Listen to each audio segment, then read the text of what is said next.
नमस्कार, इलाहाबाद का महासंग्राम में आपका स्वागत है। मैं हूं आपके साथ केशव कुमार। इलाहाबाद उपचुनाव जैसे जैसे करीब आ रहा है, वैसे वैसे सियासी सरगर्मियां अपने आप ही तेज होती जा रही हैं। एक तरफ बीजेपी जेजेपी मिलकर विरोधियों पर वार कर रही है, दूसरी तरफ कांग्रेस और इनेलो भी वार और पलटवार कर इलाहाबाद में चुनावी माहौल को गरमा रही है। इस बीच कई जगहों पर बीजेपी के कथित विरोध को लेकर भी ग्रामीणों में गुस्सा देखने को मिला।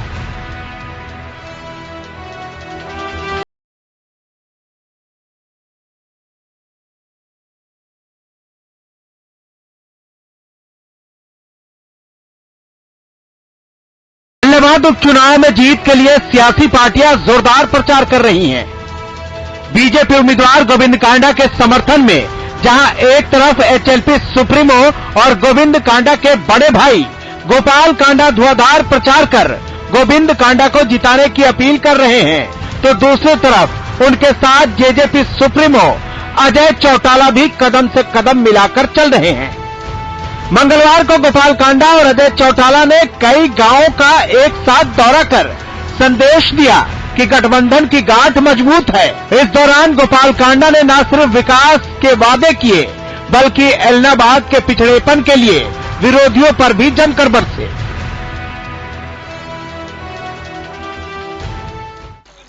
अब की बार हम सारा ने पता है कि बनी बनाई सरकार और आपके द्वार, भारतीय जनता पार्टी और जननायक जनता पार्टी दोनों आपके द्वार। तीसरा आपका गोपाल गोविंद के लिए 3 लोग 3 साल और विकास बेमिसाल। सरकार जो अपने काम कर रही है वो कर रही है, पर आपके छोटे छोटे कामों के लिए जो विधायक के काम होते हैं, जिसको आप चुन के विधायक बनाते हो, वहां भेजते हो असेंबली में, उस विधायक ने आपका एक भी काम, मेरी गारंटी है मुख्यमंत्री जी को, एक भी काम आपका नहीं का होगा। ये गलियां, सीवर, ढाणी, किसी भी चीज का काम उसने जाके नहीं कहा कि जिन्होंने मुझे वोट दिए हैं उनका ये काम है। वहीं गोपाल कांडा के साथ गोविंद कांडा के लिए वोट मांग रहे अजय चौटाला ने अभय को अहंकारी करार देते हुए कहा कि अहंकार किसी का नहीं रहा है। एक बात अब और घमंड ने कह दी कि मैं तो इलाहाबाद में वोट मांगने भी नहीं जाऊंगा। परंतु आज आप देख रहे हैं ये एक नहीं 3 पीढ़ी लगातार सुबह 6 बजे से लेकर रात को 1 बजे तक आपके दरवाजे से नाक रगड़ते हुए घूम रहे हैं।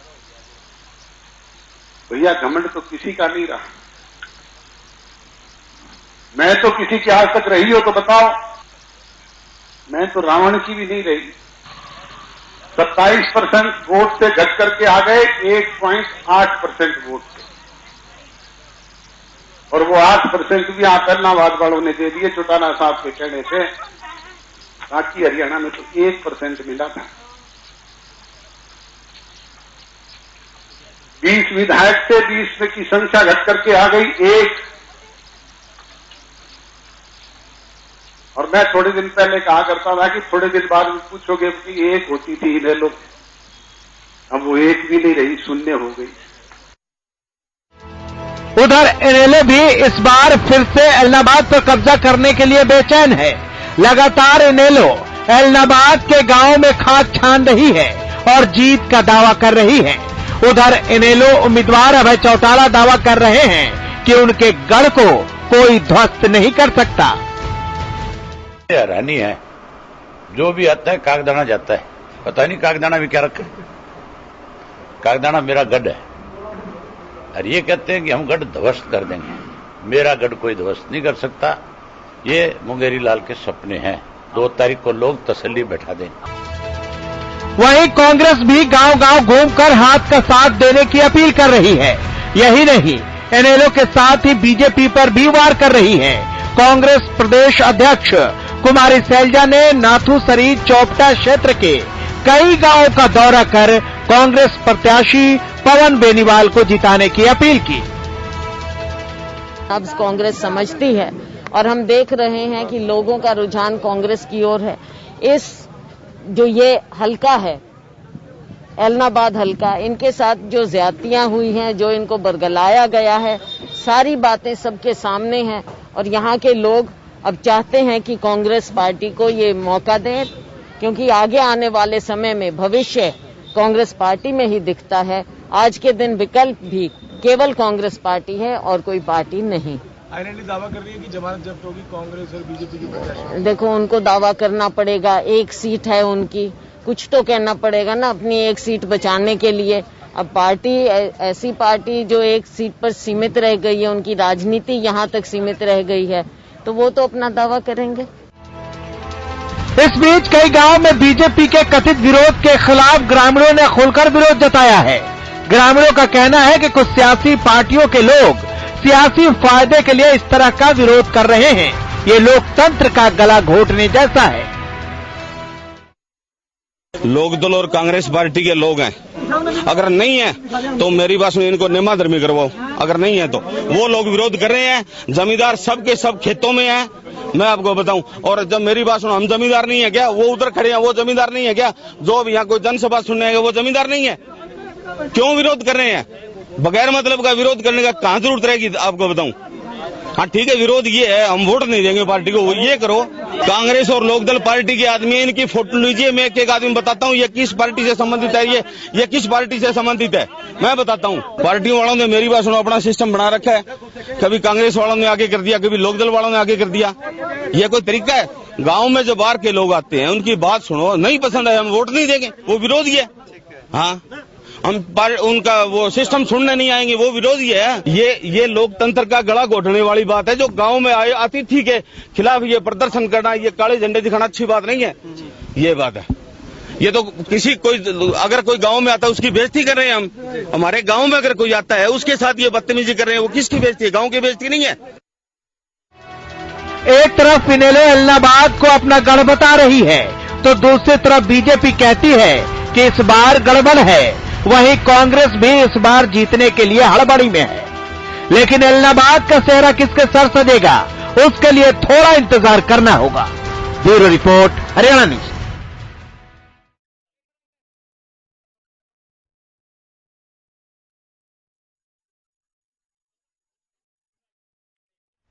चलिए बात करते हैं इस विषय पर।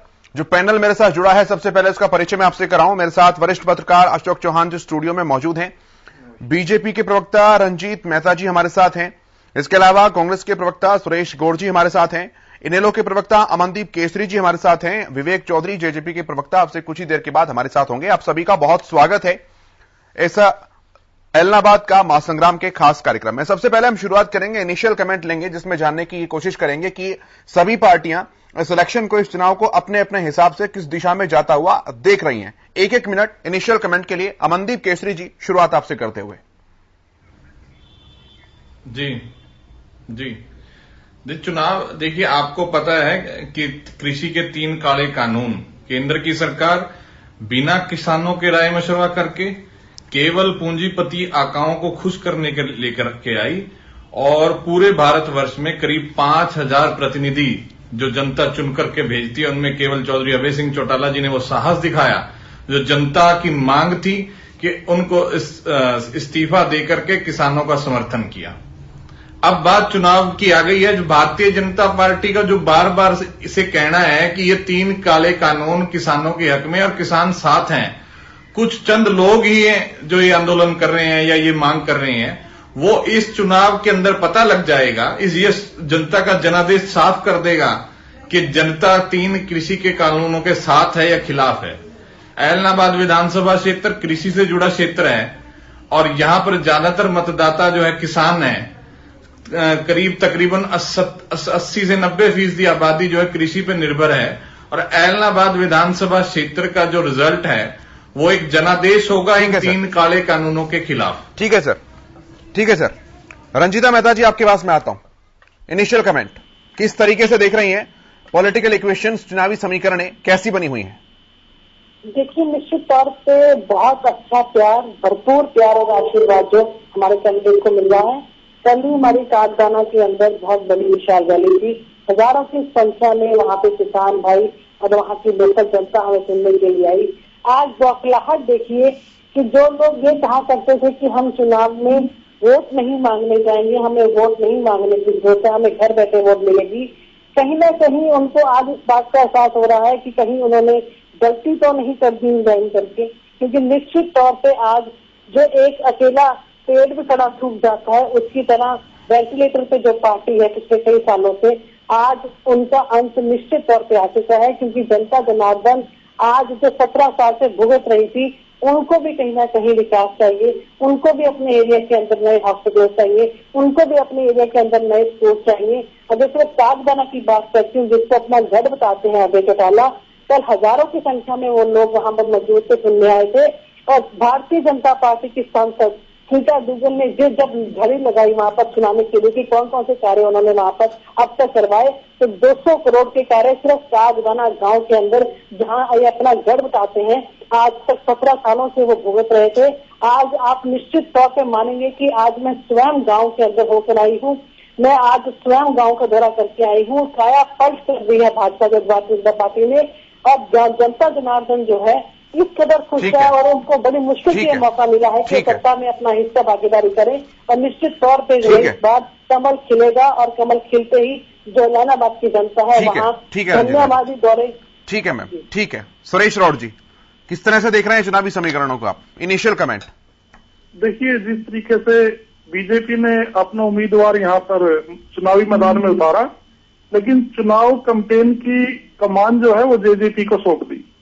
खरी खरी न्यूज पे कल ही देखा, मीनू बेनीवाल जो कभी अजय चौटाला के सहयोगी रहे हैं और आज दुष्यंत चौटाला के मार्गदर्शक की भूमिका में वो इलाहाबाद के चुनाव में सीआरपी बीएसएफ की सिक्योरिटी के साथ नजर आए। इससे यह साफ होता है कि बीजेपी एक बैकफुट पे चली गई है चुनाव अभियान शुरू होने से पहले ही, और जेजेपी को आगे कर दिया। जो मेरा मानना है, जो समझना है राजनीतिक सिस्टम के लोगों के द्वारा, ये चर्चा अब घर घर में ये भी पहुंच चुकी है कि ये चौटाला परिवार की आपसी लड़ाई जेजेपी और इनेलो की रह चुकी है, और बीजेपी ने अपने आप को आत्मसमर्पण की स्थिति में पहले से ही कायम कर दिया है। या तो वो गांव में फेस नहीं कर सकते, ग्रांट नहीं बांट सकते, जेजेपी को आगे किया, या तो जेजेपी को ही दे देते फिर ये सीट।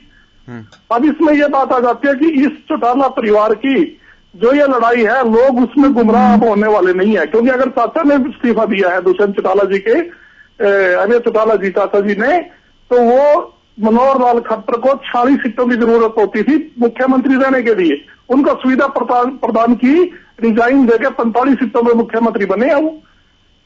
ये इसमें किसान के लिए कुछ नहीं किया अजय चौटाला ने। मैं साफ तौर पर यह कहना चाहता हूं, किसान इस बात को जानते हैं। अगर ये रिजाइन भी था तो ये भी मनोहर लाल खट्टर को 46 की बजाय 45 एमएलए पे चीफ मिनिस्टर बने रहने के लिए सुविधा प्रदान करना था। ठीक है सर। अशोक चौहान जी, किस तरीके से देख रहे हैं पॉलिटिकल इक्वेशन? इनिशियल कमेंट, फिर मैं मुद्दों पर आता हूं, सवाल जवाब पर। हाँ केशव जी, हर कोई जो है, जो पार्टी है अपना तीन जो है मेनली है, कांग्रेस और इनेलो और जजपा और क्या नाम बीजेपी जो अपना कंबाइंडली है, संयुक्त रूप से है। यानी बीजेपी हर उसमें लगी हुई है कि उनका जो कैंडिडेट जीते, और चाहे कैसे भी हो, कुछ भी है, अपना जो है ये सीट जो है उनके पास आए। क्योंकि साथ में जो है अपना गोविंद कांडा को जो उतारा है, और अपना जो एक सोशल अपना जो होने के नाते, और इसके बाद में गोपाल कांडा भी उनको सपोर्ट कर रहे हैं, इस है। और दरअसल क्या है कि सीट तो ये इनेलो की है, इनेलो में की 2 फाड़ होके जजपा बनी है, तो कोशिश तो यही रहेगी कि हर कोई जो है अपने हिसाब से जो लड़के जो है अपना जो है सीट ये बरकरार रख सके। पर जजपा भी नहीं चाहेगी कि जो है वो अपना जो अभय चौटाला दोबारा से इस सीट पे आए, क्योंकि अजय चौटाला भी जो है, अब आज भी आपने उनको सुना होगा, जैसे कि चुनाव प्रचार चल रहा है, चुनाव प्रचार में हर किसी ने अपनी पूरी ताकत झोंकने की अपना जो है कर दिए कोशिश इनमें लगे हैं, और अब चुनाव जो है उठ रहा है, जिसको दूसरे लैंग्वेज में बोलते हैं ना, अब चुनाव उठना शुरू हो गया है। हर कोई जो है एक दूसरे के ऊपर आरोप प्रत्यारोप जैसे कि चुनाव में होता है वो अपना शुरू है। उसके बाद में अब ये देखना है कि ये पब्लिक को देखना है, जो मतदाता है, कि वो उसने जहां पहले गया था वो वहीं जाए, या सत्ता के साथ जाए, या जो अपोजिशन का है, जो कांग्रेस है, या कांग्रेस के किसको दे। ये तो जो है थोड़ा अभी और इंतजार करना पड़ेगा, और इसके बाद ही क्लियर थोड़ा। अमनदीप जी, मैं आपके पास आता हूं। जी। आप सवालों का भी जवाब दे सकते हैं। और दो तीन बातें हैं जो कांग्रेस और भाजपा के प्रवक्ताओं ने आपसे कही, जिसमें पहली चीज तो यह है कि आपकी पार्टी अभी वेंटिलेटर पर है। दूसरा कि आप कृषि कानूनों की बात करते हैं, लेकिन आपके हलके में स्पोर्ट्स, अस्पताल, स्कूल, इनकी बात आप लोग नहीं करते हैं। तीसरा कि वो अपने सांसद के काम गिनवा रही थी कि कागदाना में 200 करोड़ के काम जो है उनकी जो सांसद है सुनीता दुग्गल, उनके द्वारा करवाए गए हैं। जवाब। और कांग्रेस वालों ने भी कहा आपको, सुरेश गौड़ ने भी कहा कि किसानों के लिए कुछ नहीं किया, पॉलिटिकल स्टंट था पूरा इस्तीफा। जी देखिए, दोनों पार्टियों के पास आप ये मानेंगे और देखेंगे, प्रत्यक्ष को प्रमाण की आवश्यकता नहीं, दोनों पार्टियों के पास अपने कैंडिडेट नहीं थे। भारतीय जनता पार्टी जो पिछले चुनाव में दूसरे नंबर पे रही थी, उनका कैंडिडेट 2 महीने बाद ही, जब उनको पता लगा कि अभय सिंह चौटाला ने इस्तीफा दे दिया, वो भारतीय जनता पार्टी छोड़ करके भाग गया। बीच सरकार के अंदर ये पहली बार हुआ इतिहास के अंदर, कोई मेरे साथी प्रवक्ता बता दें कि ऐसा किसी आदमी ने किया हो जिसको चेयरमैन भी मिली हो। दूसरी, अब कांग्रेस की बात करें, कांग्रेस ने वही इंपोर्टेड कैंडिडेट उसको लाया, अपने परंपरागत भरत सिंह को टिकट काट दी, क्योंकि उनको भरोसा ही नहीं था कि भरत सिंह सीट निकाल सकता है या कहीं चुनाव में कहीं टिक भी सकते हैं। भारतीय जनता पार्टी ने जहां 4 घंटे पहले ज्वाइनिंग करा के टिकट दी, तो कांग्रेस ने 2-3 दिन पहले करा कर दी। ये लोग दूसरों को बता रहे हैं कि ये वेंटिलेटर पे है या नहीं है, मुझे हास्यास्पद लगता है। और इससे ज्यादा मैं इनके इस बात का जवाब देने से मैं परहेज करूंगा कि ये बात बड़ी बात नहीं है। दूसरी बात ये कह रही है कि विकास की बात है, विकास इन्होंने कराया है, तो जिन्होंने विकास कराया वो आपने देखा होगा, एक चीज पे ही बहुत जोर दे रहे हैं कि 20 दिन आज चुनाव को शुरू हो चुके हैं, एक छोटी सी कोई जनसभा हुई और वहां पे भी आपने फोटोज में कभी भी भीड़ को नहीं दिखाया गया। एक गलती से किसी भाई ने फोटो लेने की कोशिश की तो लोग अपना मुंह छुपा रहे थे, जो किसी मजबूरन या कारणवश वहां पर आए होंगे। वो लोग केवल आज यहां पर ये जोर देने के लिए बता रहे हैं कि अभी हमारी साथी प्रवक्ता बहन रंजीता मेहता जी भी ये कह रही थी कि मैं जाकर के आई हूं, मेरा यकीन कीजिए गांव में जाकर के आई हूं। तो ये लोग दूसरों को बता रहे हैं कि वेंटिलेटर पे हैं। केवल इतना इनका चुनाव के अंदर अभी तक 20 दिन के बाद ये कहा जा रहा है ना, ये लोगों को अमनदीप जी, वेंटिलेटर शब्द का मतलब समझिए, वेंटिलेटर का मतलब इसलिए कहा जा रहा है कि पार्टी के सामने अभी डू और डाई की सिचुएशन है, क्योंकि अभी प्रेजेंट सिनेरियो विधानसभा में आंकड़ों के हिसाब से अगर देखिए आपकी पार्टी का कैडर कितना बड़ा है, इससे फर्क नहीं पड़ता अगर विधानसभा में आपकी एक भी सीट नहीं है। इस लिहाज से बात कही जा रही है। तो ये इच्छा शक्ति हम पार्टी के विधायक ने खुद अपनी तरह से ना, किसानों के कहने से ना, वो जनता के ऊपर छोड़ दीजिए, डू और डाई है तो हम मरेंगे तो कोई बात नहीं, जनता के ऊपर छोड़ दीजिए। लेकिन अगर डू और डाई की सिचुएशन होती तो ये अपने अपने लोगों को टिकट देते। आप ये मानेंगे ना कि सत्ता में होने के बावजूद 3-3 पार्टियों का गठबंधन हो रहा है, हरियाणा लोकहित पार्टी का भी गठबंधन हो रहा है। भारतीय जनता पार्टी कहती है विश्व में हम सबसे बड़ी पार्टी हैं, लेकिन एक आदमी नहीं है इनके पास चुनाव लड़ने के लिए। केंद्र की सरकार है, राज्य की सरकार है, पड़ोसी राज्यों की सरकार है, अमनदीप जी, और गृह जिला बता रहे हैं। तो ये लोग, हाँ जी, मैं आपकी बात ये मानता हूं सर, मैं आपकी बात मानता हूं, लेकिन एक सवाल और है सर मेरा। पिछली बार जब ओम प्रकाश चौटाला जी ने अभय सिंह जी के लिए वोट मांगे थे तो उन्होंने कहा था कि आखिरी बार मैं आपके सामने आ रहा हूं। उम्र का लिहाज हो सकता है, बहुत सारी चीजें हो सकती हैं, लेकिन इस बार क्या मजबूरी रही? क्योंकि अजय सिंह चौटाला जी ने भी अपनी जनसभा में इस बात को कहा है कि ऐसी क्या मजबूरी है कि अब 3-3 पीढ़ियों को एक साथ उतरकर वोट मांगना पड़ रहा है। इसका मतलब फाइट तो आप नेक टू नेक देख रहे हैं। देखिए अजय सिंह चौटाला जी हमारे आदरणीय नेता रहे हैं, वो बात कर रहे थे अहम की और मैं की। आप दोबारा उनका भाषण सुना दीजिए तो अहम और मैं की बुक कहां से आ रही है वो आप सुनने लग जाएगा। उसका उनका मतलब था कि मैं ही इंडियन नेशनल लोकदल पार्टी को चला रहा था, मेरे ही कहने से वोट पड़ती थी, लोग मुझे ही वोट देते थे। अजय सिंह चौटाला जी ने तो ये भी कहा कि मेरे वजह से मैंने अभय सिंह को विधायक बनाया। तो ऐलनाबाद की जनता वो बहम भी 2 नवंबर को निकाल देगी, बहुत अच्छा मौका है, और अजय सिंह भी पूरा जोर लगा लें।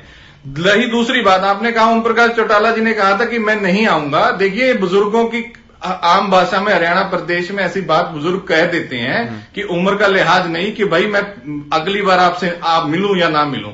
उसका ये मतलब नहीं है कि अगर वो बुजुर्ग हैं और वो चल जा सकते हैं, लोगों से मिल सकते हैं। वो चौधरी ओम प्रकाश चौटाला हरियाणा प्रदेश के वो मुख्यमंत्री हैं, वो नेता हैं जिनका उदाहरण पूरे देश के अंदर लोकतंत्र के अंदर दिया जाता है। एक आम आदमी भी उनकी सरकार के अंदर मुख्यमंत्री से सीधा बात कर सकता था। वो अपने लोगों से मिलने के लिए, अमनदीप भाई, वो बस में बैठ के अपना भाषण कर रहे हैं। हाँ तो क्या बात है? जिनका ये मेरी बात सुनिए, सबका अधिकार है, जो जैसे जा सकता है आप रोक लेंगे। बिल्कुल सर, बिल्कुल। इतने लोकप्रिय नेता सवालिया निशान नहीं है सर, उनका पूरा सवालिया निशान नहीं है, उनका पूरा जीवन सवालिया निशान नहीं है। नहीं, लेकिन पत्रकार होने के नाते मैं उसके पीछे की कहानी को देख सकता हूं ना कि उनका स्वास्थ्य ठीक नहीं है। एक मजबूरी देख सकते हैं ना सर हम, अगर विश्लेषण करें तो ऐसा लग सकता है। नहीं, मैं आप चौधरी ओम प्रकाश चौटाला जी के स्वास्थ्य बिल्कुल सही है, इसलिए किसी के दो राय नहीं होनी चाहिए। चलिए मैं गारंटी देता हूं, मेरा और आपका बीपी जरूर बढ़ा होगा इस समय, लेकिन चौधरी ओम प्रकाश चौटाला जी का स्वास्थ्य बिल्कुल ठीक है। आप जाकर के कोई भी मेरे को प्रमाण दिखा दें कि कहीं भी डॉक्टरों ने इनको सलाह दी है कि वो बाहर ना जाए। ठीक है, विवेक चौधरी जी मेरे साथ जुड़ गए हैं, जेजेपी के प्रवक्ता हैं। ये पूरा जीवन ठीक है। अमनदीप भाई मैं आता हूं, मैं वापस आऊंगा। अमनदीप जी मैं वापस आऊंगा आपके पास, मैं वापस आऊंगा आपके पास। फिलहाल जेजेपी के प्रवक्ता विवेक चौधरी जी भी हमारे साथ जुड़ गए हैं, थोड़ा देर से जुड़े हैं। विवेक जी, आपने कुछ सवाल भी सुने होंगे, उनका भी जवाब दे सकते हैं, और अपना किस दिशा में इस चुनाव को जाते हुए आप देख रहे हैं ये भी बताइए। जो बातें अमन जी कह रहे हैं, मेरे भाई हैं, जो समय समय पे बातें बता रहे हैं, चौटाला साहब, अगर चौटाला साहब की इनकी आंखों में इतनी इज्जत होती तो खट्टर टोल प्लाजा से उनको बेइज्जती कराने का काम लोग न करते।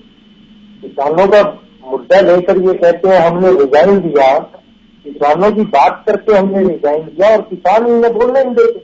वो बुजुर्ग नेता जिसकी हम सब इज्जत करते हैं, और मैं कहता हूँ किसी पार्टी का कोई भी नेता होगा सभी उनकी इज्जत करते हैं, पर फिर भी आप लोग उनकी समय समय पर बेइज्जती कराने का काम करते हैं। शर्म आनी चाहिए आप उनकी अच्छी जो राजनीति आप लोग कर रहे हैं। और जिस नेता की आप बात कर रहे हैं, आपने समय समय पे अलग अलग टैग उनको देने का काम किया, कभी खेल रत्न, कभी जल योद्धा, कभी जुबान के धनी। अरे वो वही नेता नहीं है जो कहते थे 2014 में अगर कैप्टन अभिमन्यु जीत गया तो मैं राजनीति छोड़ दूंगा, उचाला से अगर दुष्यंत चौटाला जी जीत गए तो मैं राजनीति छोड़ दूंगा। अरे समय समय पर राजनीति छोड़ने की बात करते हैं, और लालच कुर्सी का इतना ज्यादा है कि वो भूल ही चुके हैं कि क्या मुद्दा लेके वो चले थे और किस राह पे आज वो चल रहे हैं। अगर किसानों के इतने हितैषी थे, चुनाव लड़ने की क्या जरूरत थी? किसी किसान के बेटे को चुनाव लड़ाते। अगर आप किसानों के इतने हितैषी है, किसानों की समस्या का आज समाधान हो गया। विवेक जी आप बताइए, क्या किसानों की समस्या का समाधान हो गया? विवेक जी, कांग्रेस के प्रवक्ता सुरेश रोड जी भी हमारे साथ जुड़े हैं। उन्होंने कहा कि ये जो एलनाबाद की लड़ाई है वो जेजेपी केवल अपनी पारिवारिक लड़ाई को समझ करके लड़ रही है, एलनाबाद के विकास से उनका कोई सरोकार नहीं है। वो तो समय बताएगा कि एलनाबाद का विकास से सरोकार है या नहीं है। जो कांग्रेस के साथी है ये तो बात ही ना करें तो अच्छा है, इनकी आपस की लड़ाई नहीं खत्म होती। कहीं कुमारी शैलजा जी मुंह फुला के बैठ जाते हैं, कहीं भूपेंद्र हुड्डा जी मुंह फुला के बैठ जाते हैं। आप पहले अपने घर की लड़ाई सुलझाइए, बाद में किसी के ऊपर टिप्पणी करने का काम कीजिए। आज कहीं ना कहीं कांग्रेस तो तीसरे और चौथे नंबर पर मैं कहूंगा जाने का काम वहां कर रही है। आज ये लोग जो मन घड़त कहानियां बना रहे हैं और उल्टी सीधी बातें कर रहे हैं, ये इनकी बौखलाहट है। समय समय पे इनके नेता भी प्रेस के ऊपर भी चल लगाने के काम करते हैं, और पिछले दिनों इनके प्रवक्ता वो आपके ऊपर ही क्वेश्चन मार्क लगाने का काम कर रहे हैं। आज भी अगर कहीं पे अमन केसरी जी बचते हैं तो ये आपके ऊपर दोबारा से क्वेश्चन मार्क लगा सकते हैं, लंबी चौड़ी कोई बात नहीं। ठीक है सर, मैं वापस लौटूंगा, एक छोटा सा ब्रेक लेकिन यहां पर लेना है, और वापस लौटने के बाद इस बात पर बात करेंगे कि अभय सिंह चौटाला जी ने कहा कि जो भी आता है कागदाना क्यों जाता है, वो मेरा गढ़ है और मुझे वहां से कोई नहीं ला सकता। जवाब लेंगे इस बात का, लेकिन एक बहुत छोटा सा ब्रेक, जल्द लौटते हैं। चलिए ब्रेक के बाद एक बार फिर से आपका स्वागत है। चर्चा की शुरुआत करते हैं। रंजीता मेहता जी, मैं सीधे आपके पास आता हूं। अभय सिंह चौटाला भी कहते हैं आपकी पार्टी की तरफ निशाना साधते हुए कि जो भी आता है कागदाना जाता है, कागदाना मेरा गढ़ है, मेरा गढ़ कोई ध्वस्त नहीं कर सकता, ये केवल मुंगेरी लाल के सपने हैं। रंजीता मेहता जी, देखिए कल जो कागदाना में हमारी ऐतिहासिक रैली हुई है, मैं उसमें स्वयं मौजूद थी। आपको जानकर ताज्जुब होगा कि जिसको ये अपना गढ़ बताते हैं वहां पे कितनी गड़बड़ थी। अपने कुछ चुनिंदा गुंडों को खड़ा करके वहां पर किसान कहलवाकर उनके हाथों में किसानों के झंडे देकर ये विरोध करने की कोशिश कर रहे थे। और ताज्जुब की बात देखिए कि पहले एक भोंपू लेकर आए, जब उससे डिस्टर्ब नहीं कर पाए फिर 2 भोंपू लेकर आए, जब उससे डिस्टर्ब नहीं कर पाए तो 3 भोंपू लेके आए, जब किसी ने फिर भी तवज्जो नहीं दी तो घरों की छतों पे खड़े हो गए। तो सरेआम जो आम पब्लिक वहां पर थी उनका यही कहना था कि आज जिस तरीके से लोकतंत्र की हत्या करने की कोशिश इंडियन नेशनल लोकदल के लोग और उनकी पार्टी के लोग कर रहे हैं।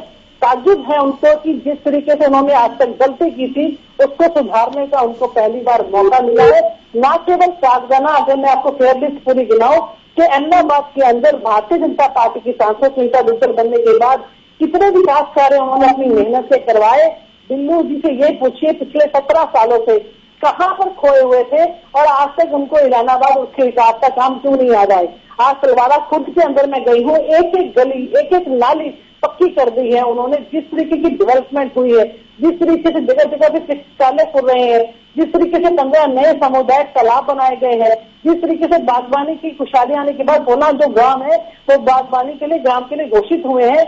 मैं आपको फेयर लिस्ट लंबी गिना सकती हूँ जो निश्चित तौर पे हमारी जो सांसद सुनीता दुग्गल है उनके आने के बाद हुई है। अब ये सुनहरी मौका इलाहाबाद की जनता के पास है कि उन्होंने ट्रिपल इंजन कैसे लगाना है। निश्चित तौर पे अगर विधायक भी उनका भारतीय जनता पार्टी का बनता है तो न केवल उनकी सरकार में हिस्सेदारी और भागीदारी होगी बल्कि मंत्रालय भी उनकी झोली में पड़ सकता है। तो ये इलाहाबाद की जनता को सोचना है कि उन्होंने डर और दबाव की जिंदगी में जीना है कि उन्होंने विकास करवाना है। हमारा नारा भी यही है कि दो जुल्म की टक्कर में संघर्ष हमारा नारा है, विकास हमारा नारा है। हम विकास करने के लिए आए हैं और विकास करके रहेंगे और इलाहाबाद की जनता को सुनहरी मौका आज वो अपने हाथों से नहीं जाने देंगे। और एक चैलेंज भी करती हूँ आपके चैनल के माध्यम से, अभय चौटाला जी से ये पूछिए कि अगर वो ये चुनाव हार जाते हैं क्या वो अपने परमानेंट संन्यास लेंगे राजनीति से या फिर मार्जिन? ठीक है, अभय जी तो हमारे साथ अभी है नहीं, लेकिन अमनदीप जी हमारे साथ हैं, उन्हीं के प्रतिनिधि हैं, लोकदल के प्रवक्ता हैं, मैं उन्हीं से पूछता हूं। अमनदीप जी, अगर आप ये कह रहे हैं कि ये जो चुनाव है वो कृषि कानून के 7 वर्सेस खिलाफ का चुनाव है, तो अगर आप जीतते हैं, जो कि आपकी अपनी समीकरण आप गिनाते हैं, तो आप दूसरे को ये गिनवा रहे हैं, दूसरे को ये बता रहे हैं कि हाँ किसान जो है वो अभय सिंह चौटाला जी के साथ हैं और कृषि कानून के चलते सरकार से नाराज हैं। लेकिन अगर समीकरण आपके सोचने के उलट बनती है, अगर चुनाव आपके हाथ से निकल जाता है, तो क्या आप दूसरा पक्ष भी स्वीकार करेंगे कि किसान आपसे नाराज हैं और कृषि कानून के साथ हैं? बिल्कुल, ये बिल्कुल जनादेश साफ होगा जब मुद्दा ही चुनाव का ये है। वो किसानों ने फैसला लेना है कि किसान कृषि कानूनों के साथ हैं। अगर वो भारतीय जनता पार्टी को वोट डालेंगे तो इसका मतलब किसान कृषि कानूनों से खुश हैं। ये तो यही मुद्दा चुनाव का है। और चौधरी अभय सिंह चौटाला जी ने किसानों के कहने से ही, लोगों के कहने से इस्तीफा दिया। किसानों की मांग थी कि जो भी विधायक, जो जनता का चुनाव प्रतिनिधि, सरकार ने हमारे साथ जो न्याय किया हुआ है, ये काले कानून लेकर के आई, जो भी प्रतिनिधि इस्तीफा देकर के आएगा हम उसका साथ देंगे। और देखिए, मेरी बहन रंजीता मेहता जी लगातार इस बात पर जोर दे रही थी, असली काम विधायक का जो होता है कानून बनाना होता है। विधान पालिका में जाकर, विधान सभा के अंदर जाकर कानून बनाना होता है, उसको विधान बनाना होता है। गलियां नालियां अगर कोई पक्की करवा रहा है वो सरपंच की ग्रांट से है। लगातार सरपंच जो है 90% सरपंच इंडियन नेशनल लोकदल समर्थित है वहां पर इलाहाबाद के अंदर। और मेरी बहन इतना बखान करते करते, झूठ बोलते बोलते ये भी भूल गई कि सुनीता दुग्गल, ये कह रही है कि सुनीता दुग्गल के बनने के बाद इलाहाबाद में विकास हुआ। जुम्मे 4 दिन हुए सुनीता दुग्गल को बने। सुनीता दुग्गल 2019 अक्टूबर में बनती है, अभी 2 साल में नहीं है। और 2 साल में कोरोना की महामारी आई और 2 साल के अंदर MP लैंड का पूरा स्कीम खत्म है। ये ऑन रिकॉर्ड बात है। और ये कह रही है कि सुनीता दुग्गल के बनने के बाद विकास हुआ। सुनीता दुग्गल के पास तो पावर ही नहीं थी MP लैंड बांटने की। MP लैंड का पैसा ही सुनीता दुग्गल के पास नहीं था। अरे भाई, आपने मेरा जवाब लेना रंजीता जी जो अपने एक एक करके मैं वापस आऊंगा आपके पास। अमनदीप जी बात पूरी करने के मैं आपसे जवाब लूंगा फिर। अमनदीप जी, मैं बिल्कुल जो मेरी बहन रंजीता मेहता रैली में गई थी, लेकिन रैली से ज्यादा ध्यान किसानों ने इनका आकर्षित किया कि किसान बार बार क्या कर रहे थे। तो आप समझ सकते हैं कि उस रैली में कितनी भीड़ थी। किसान विरोध करने वाले ज्यादा थे, ज्यादा थी। कोई आदमी आधार पर, कोई आदमी, यहाँ मैं ऑब्जेक्ट करता हूं सर आपको। आप किसान किस आधार पर कह रहे हैं? क्योंकि किसान नेता खुद ने किसान, ठीक है, आपका किसान नेता कह रहे हैं कि किसान ऐसा नहीं कर रहे हैं। कौन सा किसान नेता नहीं मान रहा? गुरनाम सिंह चढ़ोई ने ऑफिशियल स्टेटमेंट इस बात को दिया है कि कोई भी किसान नेता संयुक्त किसान मोर्चा से जुड़ा हुआ किसी भी प्रकार के इस तरह के विरोध में शामिल नहीं है। और इस तरह का विरोध अगर कोई भी करेगा तो वो किसान नहीं है, ना वो संयुक्त किसान मोर्चा से जुड़ा हुआ है। तो वो कौन किसान है? क्या वो इंडियन नेशनल लोकदल के किसान है? अगर है तो आप बताइए, उसमें कोई दिक्कत थोड़ी ना है, विरोध कर सकते हैं आप। नहीं, मैं बता रहा हूं अभी तक जो विरोध हुए हैं वो किसान, गुरनाम सिंह चुड़ूनी पल्ला झाड़ते, जो करनाल के अंदर विरोध हुआ वहां पर जो किसान मरे हैं वो कौन थे? वो भी इंडियन नेशनल लोकदल के कार्यकर्ता। जो बंगाल में किसान विरोध करके आए भारतीय जनता पार्टी का, वो भी इंडियन नेशनल लोकदल के कार्यकर्ता थे। नहीं थे, आप नहीं थे, बिल्कुल नहीं थे, बिल्कुल नहीं थे। बंगाल में इंडियन नेशनल लोकदल का प्रवक्ता कोई नहीं कह रहा हूं। ये संयुक्त किसान मोर्चे का आह्वान था कि भारतीय जनता पार्टी को जहां जहां पर भी जाए उनके नेता उनका विरोध करेगा। ये संयुक्त किसान मोर्चे का आह्वान था या नहीं था? आप बताइए। अपने बयान को पलटते हुए, अपने बयान को बदलते हुए ऑफिशियल स्टेटमेंट दी सर। पहली वाली स्टेटमेंट गलत नहीं होती ना भाई। अमनदीप जी एक बात बताइए। नहीं, ठीक है, मैं आता हूं। अमनदीप जी आप एक बात बताइए। अभय सिंह चौटाला साहब ने भी कहा था, किसान मोर्चा ने अभय सिंह चौटाला साहब ने भी ये कहा था ना कि जब तक कृषि कानून वापस नहीं होते मैं विधानसभा का मुंह नहीं देखूंगा। लेकिन वो दोबारा से चुनाव लड़ रहे हैं, तो बाद वाली स्टेटमेंट वैलिड मानी जाएगी ना। तो गुरनाम सिंह चढ़ूनी ने भी जब अगर बाद में कहा कि कोई भी किसान नेता और किसानों नहीं कर रहे हैं, तो उनको मानिए सर इस बात को। नहीं, पहली बात आप ये क्लियर करिए, मैं बताता हूं। क्या आप गुरनाम सिंह चुड़ूनी का कोई भी बयान आया, क्या वो संयुक्त किसान मोर्चे का बयान आप मान रहे हैं? संयुक्त किसान मोर्चा के बयान के माध्यम से संयुक्त किसान मोर्चा का ही नाम उन्होंने दिया है सर। किसान मोर्चा SKM संयुक्त किसान मोर्चा के आधार पर ही उन्होंने बयान दिया है। आधार नहीं सर, आपने सारी डिटेल सेंड कर दूंगा। किसान मोर्चा उन्होंने अधिकृत तौर पर किसान मोर्चा का नाम लिया। भारतीय जनता पार्टी आप नहीं, जब अमनदीप भाई या तो फिर आप मुझे बताइए, आप मुझे आप या तो फिर ऑफिशियल इस बात को कहिए। देखिए डबल गेम नहीं, या तो आप क्लैरिफाई करिए, या फिर आप ऑफिशियल इस बात को कहिए कि रणधीर जोधका जैसे हमारे कुछ प्रधान किस्म के ये लोग हैं जो कि कभी संयुक्त किसान मोर्चा के किसान बन जाते हैं, कभी हमारे नेता बन जाते हैं। मैं क्लैरिफाई तब करूंगा ना जब आप सुनेंगे। सुनिए ध्यान से, पॉइंट की बात बाकियों को माइक म्यूट कराइए। श्री बिल्कुल पॉइंट की बात रखता हूं श्रीमान जी। जब भी संयुक्त किसान मोर्चा कोई बयान जारी करता है, वो आपके पास रिटर्न में भी प्रेस नोट आता है या नहीं आता? पहले आप ये बताइए। वो प्रेस नोट दिखा दीजिए अपने चैनल के माध्यम से। आप मुझे मेल आईडी दीजिए। किसान मोर्चा ने मेरे पास मत भेजिए, अपने चैनल पे दिखा चुका सर मैं। अरे भाई चैनल पे दिखा चुका, मैं सुना चुका, बहुत बार दिखा चुका, बहुत बार सुना चुका। संयुक्त किसान मोर्चे ने प्रेस नोट में ये कह दिया। अमनदीप जी मैं बहुत बार दिखा चुका, बहुत बार सुना चुका। आपकी तसल्ली के लिए मैं एक बार और सुना दूंगा, आपकी तसल्ली के लिए मैं एक बार और सुना दूंगा। लेकिन मैं मानूंगा, अगर मैं ये बात कह रहा हूं, जिम्मेदार चैनल का जिम्मेदार पत्रकार हूं और अधिकृत तौर पर ये बात कह रहा हूं कि गुरनाम सिंह चढ़ूनी ने स्वीकार किया है और बताया है किसानों को, तो सर कल हकीकत को आप स्वीकार करें। कोई बात नहीं, आप नहीं स्वीकार कर रहे हैं, कोई बात नहीं, मैं प्रेशराइज नहीं करूंगा। कल जो रेलवे ट्रैक नहीं गुरनाम सिंह चुड़ूनी जब खुद कह रहे हैं कि मिशन पंजाब जाएंगे, हम इलेक्शन लड़ेंगे, तो वो दूसरे को कैसे कह सकते हैं कि चुनाव नहीं? ना तो कह रहे हैं ना कि अगर विरोध करना है तो भाजपा को हरा दो। चीजों को मत घुमाइए। कह रहे हैं कि विरोध करना है तो भाजपा को हराओ, लेकिन ये लोकतंत्र में तरीका नहीं है। तो चुनाव लड़ लीजिए। बिल्कुल मना किया है संयुक्त किसान मोर्चा का रेलवे ट्रैक, कोई उसे नकार रहा है, कोई उसे स्वीकार कर रहा है, कोई बात नहीं, कोई बात नहीं। मैं सुरेश जी के पास आता हूं, मैं सुरेश जी के पास आता हूं। हाँ नहीं आप हरियाणा न्यूज के माध्यम से उसको कैंडिडेट मानते हैं क्या संयुक्त किसान मोर्चे का? सर मैं तो सभी को कैंडिडेट मानता हूं सर। मेरा विश्लेषण उस आधार पर विश्लेषण करना है जिस आधार पर कोई भी कैंडिडेट कह रहा है। मैं कोई सर्टिफाई करने वाली संस्था नहीं हूं उसे। आप संयुक्त किसान मोर्चा में ही दो टूक है उस चीज को लेकर। किसान मोर्चे का रिटर्न बयान दिखा दीजिए उस चीज को लेकर। जब भी संयुक्त किसान जब भी संयुक्त किसान मोर्चा अपना कोई बयान जारी करता है तो रिटर्न प्रेस नोट भी सबके पास आता है और वो अपने चैनल पर स्क्रीन में चला सकते हैं। ठीक है मनदीप भाई, मेरे को देने की जरूरत नहीं है, बहुत बार हम लोग दिखा चुके हैं, मुझे देने से नहीं मिलेगा। मैं सुरेश रोड जी के पास आता हूं। सुरेश जी केशव जी, मैं इसी बात को क्लैरिफाई करता हूं।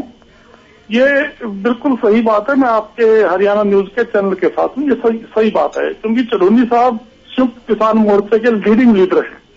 अगर उन्होंने कोई बयान दिया तो और आप उसकी पुष्टि कर रहे हैं जिम्मेदार चैनल के तौर पे या पत्रकार के तौर पे, हम इस बात को मानते हैं।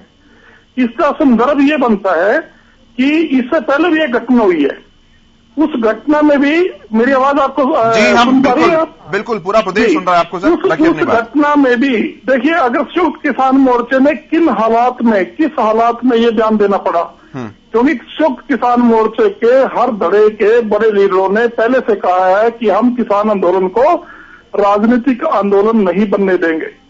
और एलनाबाद के चुनाव में INLD से बड़े ओम प्रकाश चौटाला ने भी एक पोल पर जाकर जब छड़ी मारी है किसान को, उन्होंने राजनीतिकरण तब भी नहीं होने दिया था। मुख्यमंत्री रहे ओम प्रकाश चौटाला को, जो अपने समय में बहुत किसानों पर कंडेला जैसे कांड भी कर चुका था, किसानों ने माइक का हाथ नहीं लगाने दिया। ये किसान बीजेपी की सरकार से सुरजेवाला को चित्रम मोड़ से भगाया, सुरेश रोजी उनके साथ थे, शायद सुरेश रोजी उनके साथ थे, चित्रम मोड़ से रणदीप सुरजेवाला को भगाया, सुरेश रोजी उनके साथ थे। अमनदीप जी वो सवाल कर रहे हैं सर, मैं जवाब आप ही से दूंगा। रणदीप सुरजेवाला को भगाया, कोई बात नहीं। अमनदीप जी वो सवाल कर रहे हैं, मैं भी बता रहा हूं, उसमें ऐड कर रहा हूं ना, कुछ चीजें मिस करते जा रहे हैं। मैं आऊंगा आपके पास। केसरी जी, आप ये सुरजेवाला की डिबेट ही कर लो मेरे से खुले तौर पे। नरवाने से ओम प्रकाश चौटाला को चौधरी रणदीप सिंह सुरजेवाला ने भगाया था, आप क्या बात करते हो? इस विषय में डिबेट कर लो आप। ओम प्रकाश चौटाला को किसानों ने माइक नहीं लेने दिया। और मेरी बात सुनो पहले, फिर बोलना आप। उस माइक से किसको बुलाया?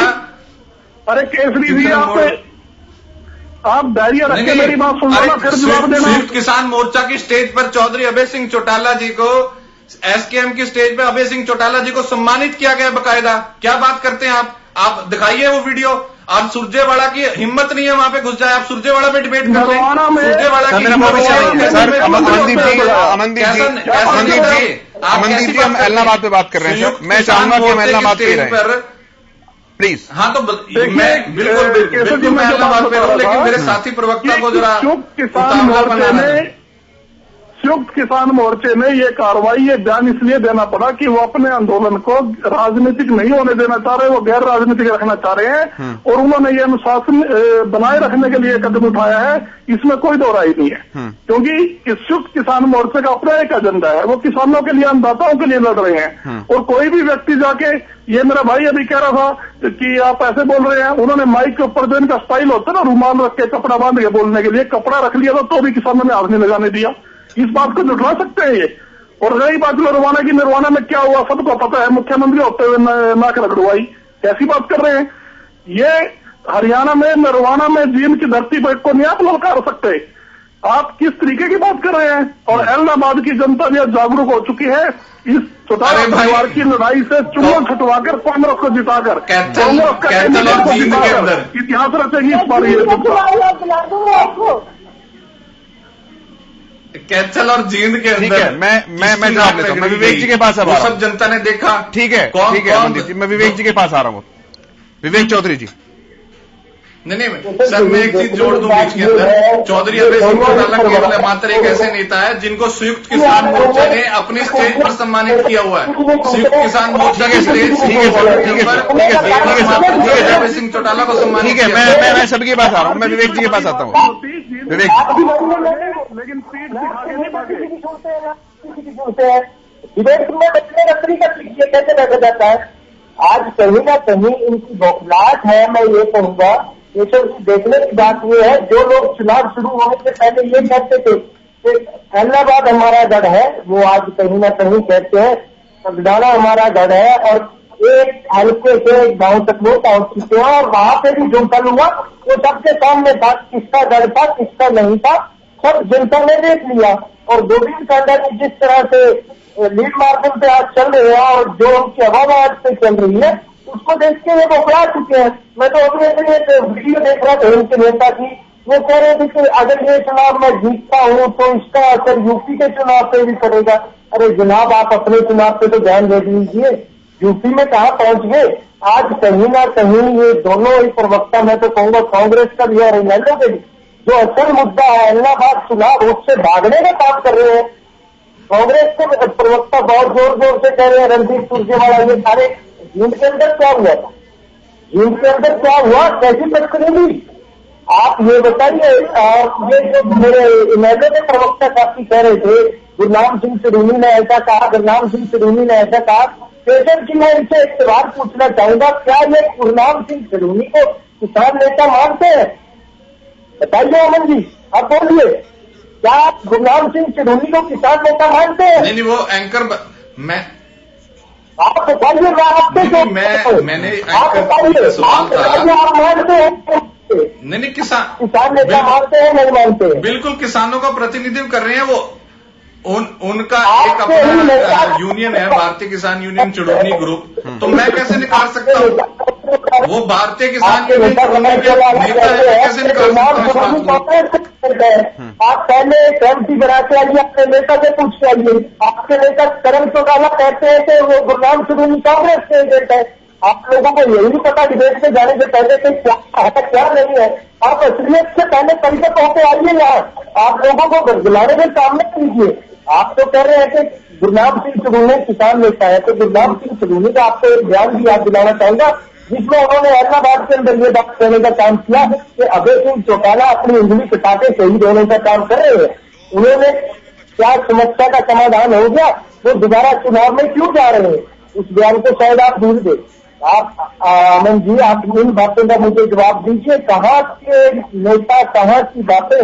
आप कभी करनाल पे पहुंचते हैं, कभी चित्रम मोड़ पे पहुंचते हैं, कभी निर्वाणा पे पहुंचते हैं, घूम फिर के आप अहमदाबाद पे आए, अहमदाबाद के अंदर ग्राउंड रिपोर्ट जो है वो आपको पता लग जाएगी। और कभी आपकी 3 पीढ़ियां, आपकी पार्टी की 3 पीढ़ियां वहां पे घूमते, ये जजपा के भाई है मेरे, ना ये 3 में ठीक है सर, ठीक है सर, बताइए कि अहमदाबाद में चुनाव लड़ रहे हैं। ये आज अगर श्रीमान जी अगर आज डिबेट इलाहाबाद के ऊपर है, तो ये तो इलाहाबाद के चुनाव में ना 3 में ना 13 में है। ये तो बेगाने की शादी में अब्दुल्ला दीवाना है। हम 3 में ना 13 में आपने कहा, ये भाई किस लिए है? ये बताइए, ये ना 3 में ना 13 में है। ये कौन एक मीटिंग बता दीजिए कि जिसके अंदर इनके नेताओं ने डिसाइड किया कि भारतीय जनता पार्टी चुनाव लड़ेगी यहाँ पे। ये कल तक ये जब कहते थे कि अहमदाबाद से हम चुनाव लड़ेंगे, इन्होंने तो पहले दिन ही सरेंडर कर दिया। और दोनों मैं एंकर जी से कहना चाहूंगा, दोनों पार्टियों के पास चुनाव लड़ने के लिए ठीक है सर, एक भी कैंडिडेट नहीं था। अमनदीप जी कैंडिडेट भी है। अमनदीप जी मैं आता हूँ, विवेक जी मैं आपके पास आता हूँ। मैं अमनदीप जी के पास आ रहा हूँ, क्योंकि उन्होंने मैं आता हूँ, मैं सर मैं आप ही के पास आऊंगा। सुनिए तो सही, एक हफ्ते पहले गुरनाम सिंह चढ़ूनी जी की एक स्टेटमेंट है, वो मैं स्टेटमेंट पहले सुनवा देता हूं और उसके बाद फिर इस विषय पर हम बात करेंगे। सुनिए। भी ज्यादा अच्छा नहीं लगता कि किसी का दफ्तर ही ना खुलने देना, किसी को धक्के मारना, ये इससे क्या होगा, इससे कुछ गलत मैसेज ना हमारा चला जाए। इसलिए हम सब भाइयों से अनुरोध करेंगे कि वहाँ पे जो विरोध करने का तरीका होता है उसी तरीके से करें। मैं खुद ही ये बात कह रहा हूँ कि विरोध का तरीका गलत है और मैं अपने ग्रुप की मीटिंग भी बहुत जल्दी करूंगा, और इसमें जो है वो कहीं पे दंगा अगर हो गया तो हमारी तो बदनामी हो जाएगी, यूनियन की आंदोलन की बदनामी हो जाएगी, तो उससे भी हमें बचना है। आपने सुना अमनदीप जी, गुरनाम सिंह चढ़ूनी जी ने कहा कि मैं अपने ग्रुप के साथ भी बात करूंगा, और उसके बाद उन्होंने पूरा जो विधिवत कार्रवाई होती है वो की है और किसानों को चेताया है कि इस तरह की कोई भी चीज नहीं करनी है। अब फिर मैं उसी सवाल के ऊपर वापस लौट कर आता हूं, क्योंकि आप भी वहीं पर अटके हुए हैं। अगर वो किसान नहीं है तो वो लोग कौन है? सीधा सा सवाल है सर। हाँ, मैं बता रहा हूँ सर, ये गुरनाम सिंह चढ़ूनी जी के बयान के अंदर ही क्लियर हो गया है। जो वो कहते हैं कि मैं अपने ग्रुप के साथ मीटिंग करूंगा, ये आप मानते हैं ना, ये संयुक्त किसान मोर्चे का बयान नहीं है। का मतलब संयुक्त मैं किसान आपसे मोर्चा यही का बात ग्रुप कह है। रहा अब हूं। आप ऐसे घुमाएंगे क्या बात? अमनदीप जी सुनिए, अमनदीप जी सुनिए सर, आप लिखित बात क्यों करा रहे हैं? मैं सर आप ही के पास आ रहा हूँ, आपसे सवाल कर लूं सर मैं। अमनदीप जी, अगर आप ये कह रहे हैं कि संयुक्त किसान मोर्चा ने और किसानों ने हमें कहा कि आप इस्तीफा दे दीजिए, तो आप मुझे दिखाइए वो कागज जो अभय सिंह चौटाला जी को मिला। अगर आप कह रहे हैं कि किसानों से हमने सलाह मशवरा किया और उन्होंने कहा कि आप चुनाव लड़िए, तो आप दिखाइए मुझे वो कागज जो अभय सिंह चौटाला जी को किसानों ने ये कहते हुए दिया कि आप दोबारा चुनाव लड़िए। मैं कागज नहीं सर, मैं आपको लाइव वीडियो दिखाऊंगा, कागज नहीं, लाइव वीडियो दिखाऊंगा। जैसे आपने अभी मार रहे तो मैंने भी वीडियो दिखाया आपको, लाइव वीडियो दिखाऊंगा। मैंने भी तो वीडियो दिखाया सर। हाँ, तो मैं बता रहा हूँ ना, मैं वीडियो का जवाब वीडियो से दूंगा। दिखाइए। श्रीमान जी, आप एक चीज बताइए। अमनदीप जी ऐसे चलता नहीं है, ऐसे चल रहा है। अगर आप प्रूफ पर बात कर रहे हैं, अरे चलता क्यों नहीं है? आप एक चीज बताइए, आपका चैनल है, मेरी बात सुनिए सर, आपका चैनल है, जब किसानों की वार्ता केंद्र सरकार के साथ होती है, संयुक्त किसान मोर्चे में 40 जत्थेबंदियां हैं, 40। गुरनाम सिंह चुड़ूनी अकेला नहीं है, 40 जत्थेबंदियां। आप झूठ मानते हैं क्या इस बात को? ना, बिल्कुल नहीं मानता, बिल्कुल नहीं मानता, नहीं, बिल्कुल नहीं मानता मैं। लेकिन सर, अगर कोई आपके साथ है तो आप उसे जत्थेबंदियों में गिनेंगे। अगर कोई आपके विरोध की बात कर रहा है या आपके मतलब की बात कर रहा है तो आप उसको अपने उसमें रखेंगे, और अगर कोई आपके विरोध में बात बोल रहा है तो आप उसे बोल देंगे कि भाई हम इसे जत्थेबंदी नहीं मानते। नहीं, आप जबरदस्ती अपना फैसला मेरे पर थोप रहे। मैंने ऐसा नहीं कहा सर, मैं कोई फैसला नहीं कहा। गुरनाम सिंह चुड़ूनी ने जब मिशन पंजाब की बात कही थी, मेरी बात सुनिए, आप मेरे सीधा सा जवाब एक चीज दीजिए। गुरनाम सिंह चुड़ूनी ने कहा कि मिशन पंजाब करेंगे, संयुक्त किसान मोर्चे ने उसको नकार दिया, तो आप ये मानेंगे कि संयुक्त किसान मोर्चे का बयान है मिशन पंजाब? बिल्कुल नहीं मान रहे ना आप? बिल्कुल नहीं मानूंगा। उन्होंने कहा कि गुरनाम सिंह चुड़ूनी की अपनी राय, बिल्कुल नहीं मानूंगा, मैं बिल्कुल नहीं मानूंगा। किसान मोर्चे पे कोई भी फैसला होगा, कोई भी, चलिए ठीक है, अमनदीप जी, वो मैं आपकी बात को 1 सेकंड के लिए ऊपर रख लेता हूं। अमनदीप जी 1 सेकंड के लिए मैं आपकी बात को सच रख लेता हूं। के लिए नहीं, मेरी सच्चाई ठीक है, नहीं सर, मैं 1 सेकंड के लिए आपकी बात मान लेता हूं। मैं ये मान लेता हूं कि सिर्फ गुरनाम सिंह चडूनी जी का ये बयान है, तो आप मुझे बताइए, क्या गुरनाम सिंह चडूनी जी ये बात गलत कह रहे हैं कि ये विरोध का तरीका गलत है? अगर वो सिर्फ उनका बयान भी है तो क्या ये बात गलत है उनकी? आप नकारते हैं इस बात को कि वो गलत कह रहे हैं? नहीं, मैंने तो नहीं कहा। हम तो लोकतांत्रिक प्रक्रिया में सही भी आप नहीं, गलत भी आप नहीं। इंडियन नेशनल लोकदल ने कभी अपने कार्यकर्ताओं को नहीं, अरे भाई क्या बोला? कभी भी हमने अपने कार्यकर्ताओं को बोला ही नहीं है बात कि किसी का चुनावी कार्यालय ने बोला कर पहुंच रहे हैं। हमने कब कहा कि ये गलत बयान है? वो कृष्ण मेहती जी की गाड़ी रोकी थी, रणधीर जी उनका नाम था, आपके उप प्रधान थे, और झंडा किसान मोर्चा का था। तो मेरी सुन तो लो मेरी बात। आप मानते हैं कि प्रदेश के अंदर प्रशासन भारतीय जनता पार्टी का, आप मानते हैं इस बात को? है ही सर, मानते हैं आप इस बात को? है ही, मान। अगर कोई भी आदमी, कोई भी बच्चा जान रहा है बात तो नहीं, ठीक है सर, कोई बात नहीं, कोई बात नहीं सर। नहीं, बच्चा जान रहा है तो किसी ने गलत किया तो उसको ठीक है अमनदीप जी, ठीक है अमनदीप जी, मैं इस बात का जवाब भी ले रहा हूं, मैं इस बात का जवाब भी लेता हूं सर, और समय की भी मेरे पास थोड़ी सी कमी है। मैं फाइनल कमेंट लूंगा सबसे, 1-1 मिनट का समय सभी के पास हम आएंगे। रंजीता जी, मैं शुरुआत आपसे ही करता हूं।